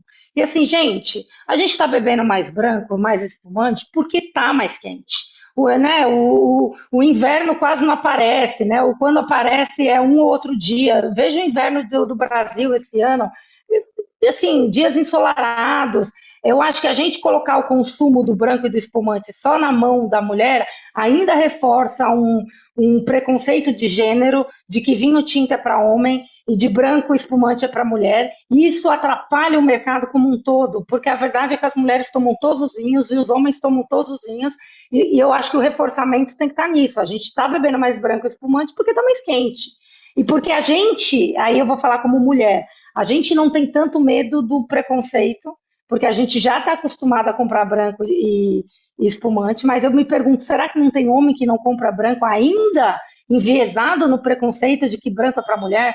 Né? Então, será que a gente ainda não está enviesando o consumo das pessoas num preconceito estrutural, do machismo estrutural latino? Então, eu acho que essas questões a gente tem que fazer e pensar na comunicação nesse sentido. Eu sou um exemplo disso. Eu consumo mais branco do que tinto, normalmente. Normalmente. Lu, nós temos um consumidor mais maduro, com mais de 40 anos de idade, e uma dificuldade, assim como o mundo inteiro tem, em relação ao público mais jovem. Um dos produtos que tem ganhado muita velocidade, muita atração é o zero álcool, inclusive nesse público mais jovem. É, esse pode ser um caminho, a tendência do álcool, o menos álcool, não só o zero álcool, mas o low álcool para esse público mais jovem. A questão, e aí eu sei que vocês têm um trabalho muito legal sobre bebida mista, que também está crescendo muito no público mais jovem. Como que você vê esse público mais jovem, mais envolvido com a cultura do vinho, não especificamente no vinho tinto, mas tudo que, ou não só no vinho, ou tudo que tenha vinho envolvido, que a gente consiga atrair mais esse público jovem para dentro da categoria? Esse aspecto da saúde, do bem-estar, ele tem aparecido em 10 de cada 10 conversas que você tem setoriais, quando está varejo, quando está cadeia de fornecedores, quando está tudo. Então, isso é uma realidade que está aí, né? A gente já tem debatido isso nas nossas adega ideais já há algumas adegas ideais para trás, e isso tem crescido. Eu tive num evento de varejo que apresentou um estudo da Ernst Young que fala que 56% dos consumidores já trocaram ou estão dispostos a trocar de produto e de canal se ele trouxer mais saúde e bem-estar para a vida dele. Então, é uma realidade. O consumidor quer solução para isso, o varejo quer solução para isso, e nós não podemos ficar de braço cruzado em relação a isso. Até porque nós estamos falando de um segmento que tem uns peixão bem grandão aí, né? Cerveja, isotônico, energético, suplemento alimentar, chá, suco, né? O próprio refrigerante, né? Que também né? Não vamos esquecer disso. Hoje eu também vi esse número e me chamou a atenção, né? 67% dos produtos não alcoólicos tomados hoje no Brasil são os refrigerantes. Então, eu acho que como setor nós temos que estar muito atento a isso. Claro, puxa, a gente vai dar um tiro no pé e vai incentivar o não alcoólico. Eu acho que tem formas de você comunicar isso, mas ficar olhando para isso e assistindo, a gente vai. Não, vamos ficar fora de uma festa que só cresce, que as moedas só aumentam e, principalmente, que posicionam marca. A marca está atenta ao que o consumidor quer, ao que ele está buscando e como ele entrega isso. E isso dá para entregar por um zero álcool, ou dá para entregar com álcool e que conte mais histórias e que não precisa, não estou falando de fantasias, estou falando de histórias, né? O vinho em doses moderadas traz benefícios com milhares de estudos científicos, benefícios para a saúde, benefícios para o sistema cardiovascular. Quanto que a gente trabalha isso numa comunicação mais explícita e mais direta, num contexto onde as pessoas estão buscando saudabilidade? Então, né, low carb, a gente viu umas iniciativas recentes de rótulos que têm trabalhado essa questão de atributos que tragam saúde e bem-estar, que não necessariamente precisam ser zero álcool. Então, a gente tem que estar muito atento a isso. É um mercado pequenininho no nosso caso, mas não podemos ficar fora e levar de novo solução. O varejo quer solução. A gente tem que saber apresentá-la da melhor forma. E tomar cuidado também com os debates que a gente faz, né? Às vezes a gente está preocupado, mas no caso da nossa categoria, o nosso produto sem álcool deve ser desalcoolizado, ou essa coisa de que é um suco adicionado de gás com uma comunicação bonita. Eu acho que todos os esforços de autenticidade são legítimos. Mas cuidado, gente, a gente tem problemas mais importantes para se preocupar. Nós temos que formar categoria, nós temos que fazer o negócio crescer. Daqui a pouco estamos nós lá brigando pela migalha, um contra o outro, se fragilizando e entregando de mão beijada para cervejas zero álcool e outras categorias zero álcool que apareçam e que estejam fazendo esse trabalho mais bem feito. Ô Felipe, eu só vou falar de um case rapidamente. Quem não viu o energético Paz, pesquisa. Porque, cara, uma categoria relacionada com álcool, né, energética é com vodka, com uísque. O cara lança um energético ligado à saudabilidade, com o nome Paz. E, assim, é um case benchmark, eu acho, para a nossa indústria de, cara, como que a gente consegue trazer saudabilidade no mercado de álcool, né? Eu acho que é aí, em que medida a gente vai conseguir, em que medida isso vai ser vendido, e eu acho que a gente tem uma máxima que o vinho cientificamente foi provado em vários momentos da nossa história que moderadamente pode fazer bem para a saúde. Por que a gente esqueceu disso do nada e não trabalha isso, né? Então, acho que isso é importante a gente lembrar. Ô, Luciano, a gente criou uma comunidade que foi muito legal essa semana que passou, onde a gente colocou dado, informação, enquete. E agora eu queria que vocês respondessem as enquetes colocadas no grupo. Vamos lá? Quais as origens que vocês acham que tem um potencial maior de crescimento em 2026? Começa você, Cá. Quais as origens? Qual a origem? Não é quais. Qual a origem que você coloca aí? Não vale defender Portugal. Qual a origem que você coloca como um potencial crescimento para 2026? Cara, intro level, acho que é Portugal, Premium, França. Fato, não tenho nem o que discutir. E não é Portugal porque é puxar a sardinha, não. É porque os caras estão investindo, estão próximos, têm a mesma língua e estão aqui, né? Então, estão aqui organizadamente, estão em grupo organizado. Então, o fato de eles estar organizados, eles vão andar mais rápido nisso. Não é porque eles são melhores. Lu, qual que você acha? Qual que você estima? Então, é aquela coisa, a gente acaba estando mais perto de determinadas coisas. Eu também estou vendo o tanto que está sendo feito do trabalho do vinho fino, especialmente, e aqui falando especificamente do vinho de inverno, os investimentos que estão sendo feitos aqui, a robustez dos investimentos de enoturismo num entorno próximo de tanta gente como é a população que tem no estado de São Paulo sendo impactado por experiências de enoturismo robustas que estão nascendo por todos os lados aqui no Sudeste, no Centro-Oeste, na Bahia. Todo o trabalho que o Sul Santa Catarina também faz em relação à evolução dos seus rótulos, eu acredito pra caramba que existe um espaço de crescimento para o produto nacional e para o vinho nacional. Então, o meu voto é Origem Brasil. Show. Qual categoria, aproveita agora você, Luciano, qual que é a categoria que você acha que mais cresce e qual é a categoria que você acha que mais vai ser prejudicada com todos os assuntos aqui foram colocados? A gente está vendo aqui nos nossos e nos estudos, né? Esse fenômeno do branco está aí para olhar, tem a ver com a característica da nossa sociedade, do nosso país, do nosso perfil, os espumantes cavocando espaços, né? E aquelas coisas malucas que nós, infelizmente, no Brasil, estamos acostumados. Nós tivemos uma crise terrível dos destilados a partir lá daqueles problemas de formulação, de metanol e etc.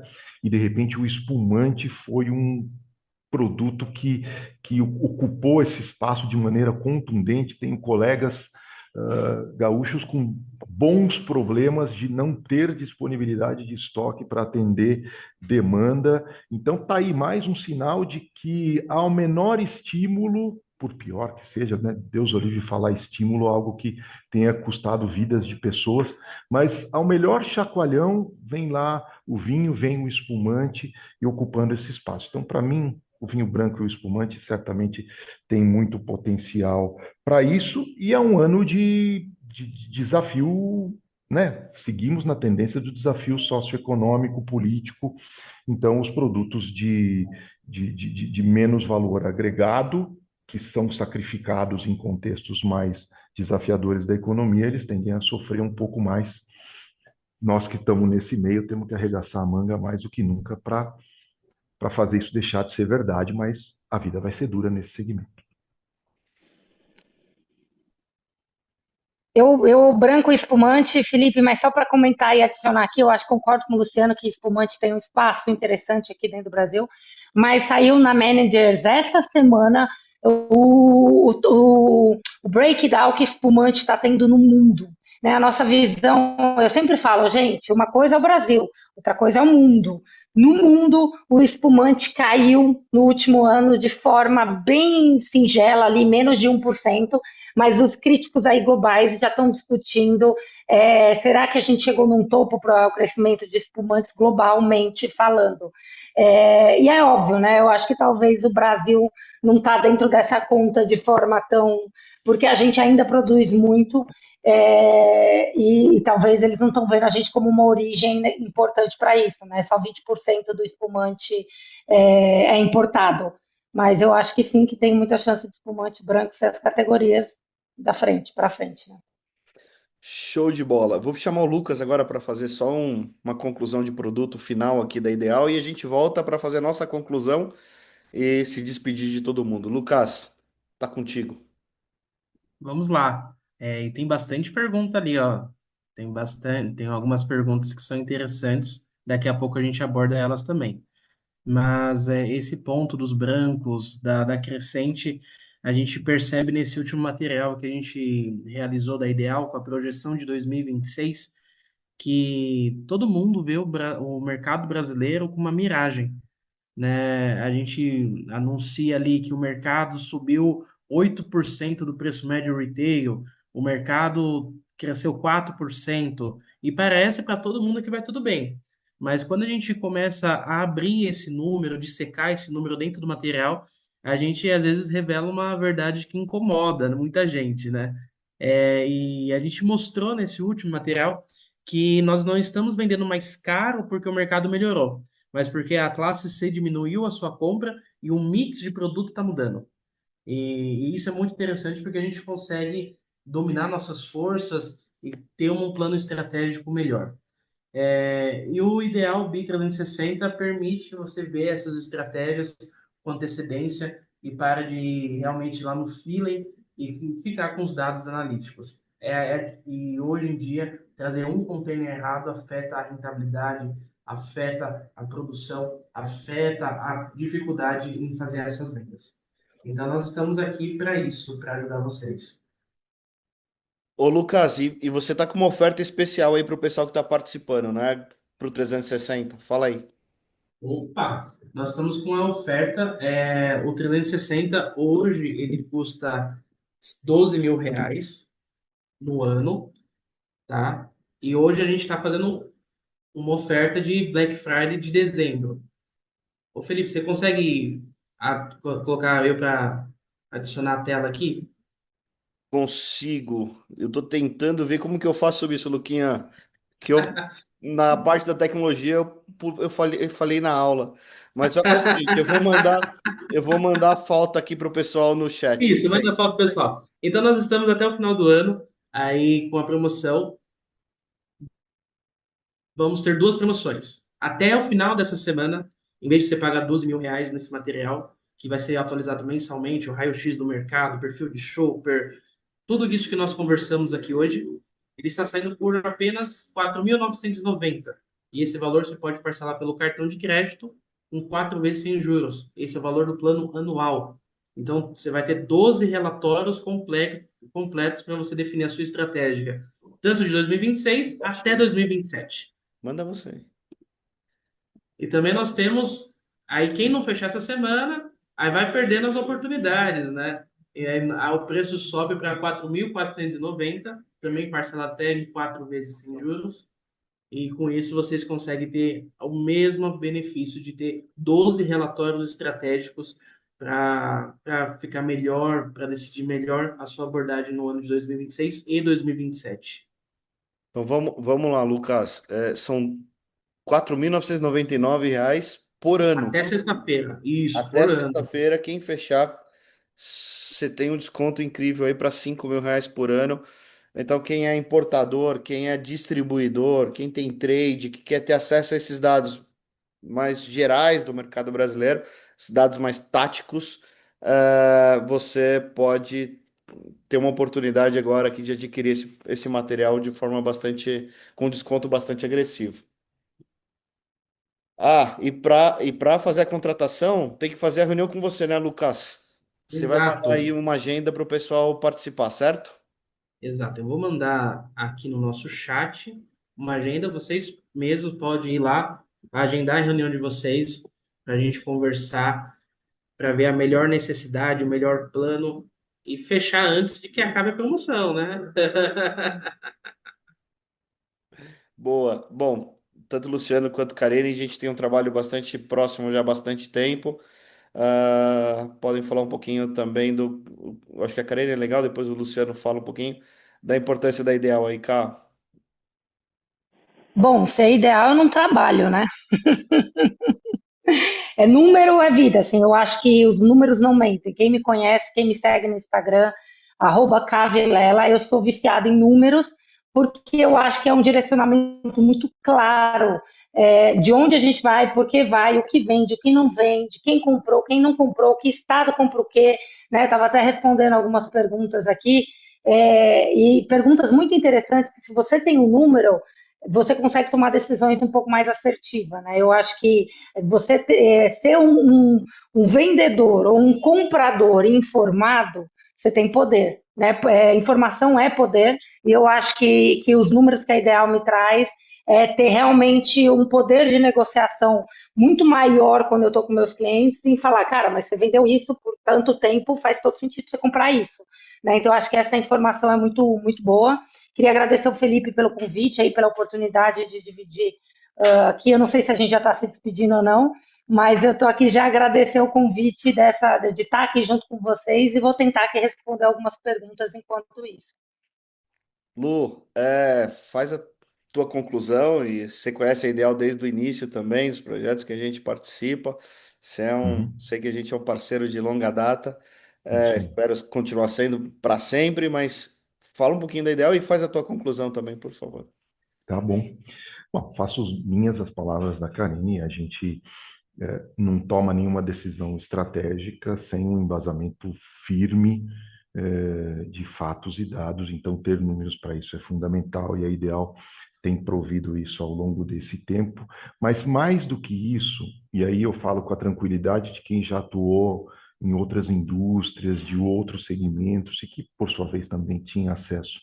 Eu acho que com o trabalho de vocês, a gente tem acesso à informação vasta, mas principalmente qualificada e analisada, né? Ou seja, vocês não são simplesmente os apuradores de números, você respira o mercado do vinho, vocês respiram o nosso cotidiano, vocês têm autoridade para falar de qualquer subsegmento dentro do mundo do vinho com muita legitimidade, com muita propriedade, porque vocês se aprofundam e se especializam. Então, esse é um valor que eu acho que a Ideal traz de maneira diferenciada, seja no nosso mundão, seja em até comparado com outras indústrias. Então, a gente é melhor porque tem acesso a essas informações e porque tem acesso às análises e aos debates qualificados que tão ricos são quando a gente os faz e que bom que essa comunidade cresce, são mais cabeças pensando,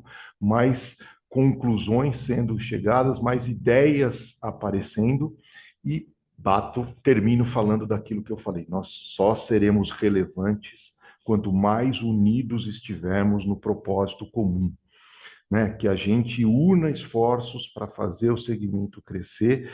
Daqui a uns 10, 15, 20, 30 anos, talvez a gente cresça tanto a pizza que aí a gente pensa em concorrer, em ter aquelas brigas acirradas de concorrência que outros setores têm. Então, que a gente, a partir de bases tão ricas de informação, possam fazer coisas conjuntas pelo bem do setor, que todo mundo vai beneficiar. Quando a maré sobe, sobe para todo mundo, que a gente trabalhe para fazer a maré crescer. Obrigado pelo convite. Prazer estar com você, prazer estar com a Karine mais uma vez. Parabéns pelo trabalho. Obrigado a todos que dedicaram mais de hora da sua tarde para estar conosco, por estar contribuindo nas enquetes, contribuindo com as perguntas.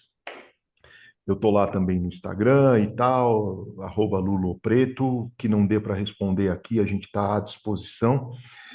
Esperamos sempre todos aqui para nos visitar, para conhecer, para ver o mundo do vinho de perto, que melhor do que o número é tomar o vinho e sentir o vinho. Então, o nosso grupo Góis e nossas vinícolas de braços abertos para receber todo mundo sempre. Valeu, Filipão. Parabéns. Luciano, obrigado mais uma vez. Karene, obrigado. Eu recebi uma mensagem aqui, do Dani Panizzi, agradecendo também. A gente falou dele aqui. Um beijo, um abraço, Dani. Um cara que está passando por mudanças também e que seja vasto sucesso na tua vida. Você sabe que a gente torce muito por você aqui, pela vinícola e por todo o trabalho que você tem feito pelo vinho. Lu, obrigado, Karene, obrigado a todos os participantes.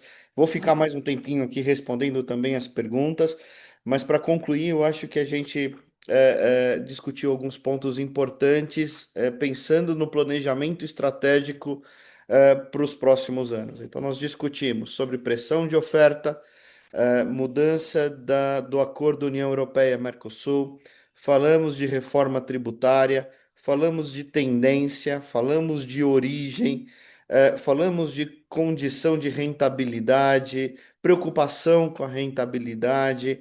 Faltou a gente falar de multicanalidade, mas por conta do horário eu acabei tirando esse tema, mas faz parte dessa premiumização do mercado, ou seja, a economia tem impactado no poder de compra de vinhos de menor precificação, e isso o Lucas trouxe o dado, questão da classe C com menos poder de compra e a classe média alta e ricos intensificando o consumo. Eu sempre digo que quem tem dinheiro aplicado não está preocupado com o rotativo do cartão de crédito, porque também a taxa de juros alta incide sobre uma melhor rentabilidade sobre quem tem capital investido, sobre o investimento. Então, a intensidade dos problemas econômicos são maiores para quem tem menos recurso e são menores para quem tem mais recurso. Então, o vinho também deixa de ser secundário para ser primário quando ele faz parte do hobby, do desejo de consumo de consumidores mais habituais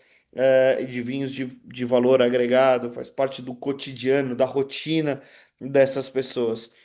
A gente falou sobre as tendências e a necessidade de aumentar a pizza, de aumentar o consumo, isso parte por toda a questão cultural, tanto do consumo quanto da diferença interestadual, da condição e de como o vinho está adequado em cada região do Brasil. E a gente tem falado mais do mercado de forma mais regional, do que nós sempre falamos de forma nacional, mas a gente está falando mais de forma regional. A gente tem o sul do Brasil, é um grande consumidor de espumante, tem um share maior do que tem outras regiões. A gente não falou, obviamente, aqui de descaminho, mas o consumo per capita no Brasil, quando a gente fala em 2,8, é muito maior do que isso, porque existe um número que não é computado, que é o número do descaminho. Então, teria espaço aqui para a gente falar 3 horas sobre o mercado, sobre tudo que influencia a tomada de decisão de cada um de vocês em o que será o futuro do mercado do vinho. Eu acho que agora cada um de nós vamos pegar essas informações, vamos trazer para o nosso negócio e entender como que a gente melhor pode se adequar a todos esses movimentos e faz parte da profissionalização desse mercado em construir os pilares de um mercado extremamente potencial, mas eu sempre digo também que se nós pularmos de 2,8 para 6 litros per capita, nós não temos condição de atender, nem de produzir, nem de importar, nem de entregar. Então, é importante que isso seja feito de forma profissionalizada, constante, e que quando nós chegarmos a um volume de consumo per capita muito mais significativo, o país esteja preparado e adequado para sustentar esse crescimento e não seja um boom sazonal. Obrigado. O Lucas vai deixar agenda de contato com vocês para a gente apresentar esse material que está sendo desenvolvido com dados e informações estratégicas que servem para todos vocês, todo mundo que tem negócio no mercado de vinho tem condição de ter esse material. A gente está falando em menos de R$ 500 por mês que vocês vão investir em um produto que com certeza vai trazer uma riqueza de informação imensurável para cada um de vocês em cada negócio que vocês atuam. Beijo a todos. Passou aí Ô quase duas Felipe, horas de tem evento. muita pergunta sobre a gravação, tem muita gente perguntando se vai estar disponível isso. A gente vai deixar disponível, mas beneficiando quem participou presencial. Então, a gente não vai disponibilizar logo em seguida que a gente finalizar o webinar. Vai demorar uns dias para a gente disponibilizar para dar para que as pessoas que participaram aqui presencial online aqui com a gente possa ter um privilégio em relação a toda essa informação. Mas depois a gente vai disponibilizar sim no YouTube e eu compartilho com todos vocês. Luciano, quer complementar mais alguma coisa? Não, tá dito. Só mais uma vez agradecer a todos, algumas mensagens, perguntas interessantes, mensagens carinhosas, a querida amiga doutora Raquel participando firmemente, Camila e outros grandes amigos aí. Então, obrigado a todos pelo tempo. Mais uma vez, parabéns, Felipe. Você é um cara que faz muito quando a gente fala em trabalhos coletivos pela indústria do vinho brasileiro e de todos que estão atuando aqui. Você é um cara que faz muito. Parabéns. Obrigado. Exatamente. Também só quero agradecer, Felipe, mais uma vez a presença aí do Luciano. Vamos todos visitar aí o novo projeto do Luciano, que eu estou louco para conhecer. E, bom, quem quiser saber um pouco mais sobre a minha carreira aí no mundo dos vinhos, Cavilela aqui no Instagram, já deixei aqui o arroba. E obrigado mais uma vez pelo convite, Felipe. Foi um prazer estar com vocês aqui hoje. Obrigado. Um abraço, pessoal. Bom final de dia para todos. Tchau, tchau.